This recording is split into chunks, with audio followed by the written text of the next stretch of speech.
என்னுடைய வாழ்க்கையில் நடந்த ஒரு சின்ன விஷயத்துலேருந்து தொடங்குறேன். ஏன்னா எல்லார் வாழ்க்கையிலுமே எந்த ஒரு பெண் சாதிக்கணும்னு வெளியில் வந்தாலும் அவளுடைய வாழ்க்கையில் நிச்சயமாக அவளுடைய குடும்பம் இருக்கும்.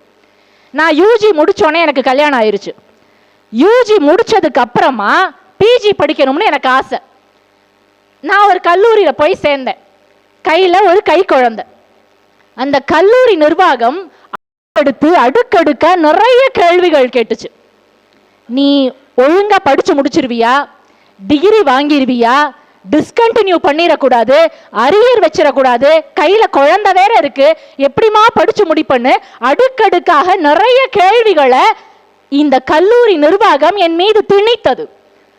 அதையும் மீறி அந்த பிஜி படிப்பை நான் முடிச்சேன்னா அதற்கு காரணம் இந்த உலகத்திலேயே இருக்கின்ற அந்த ஒரே ஒரு ஜீவன் தான் என்னுடைய கணவர். அதனுடைய விளைவு என்ன தெரியுமா?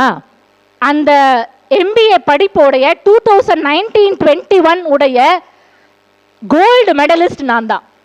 என்னுடைய வீடு கொடுத்த ஒட்டுமொத்த தைரியம் அது. என் குழந்தைய என்னுடைய மாமனார், மாமியார், என்னுடைய கணவர், என்னுடைய அம்மா, அப்பா எல்லாரும் சேர்ந்து வளர்த்தாங்க. என்னால் சாதிக்க முடிஞ்சது. எந்த ஒரு பெண் சாதிக்க வேண்டும் என்றாலும் அவளுடைய குடும்பம் சப்போர்ட் பண்ணலன்னு வச்சுக்கோங்களேன், நிச்சயமாக அவளால் ஒரு அடி கூட எடுத்து வைக்க முடியாது.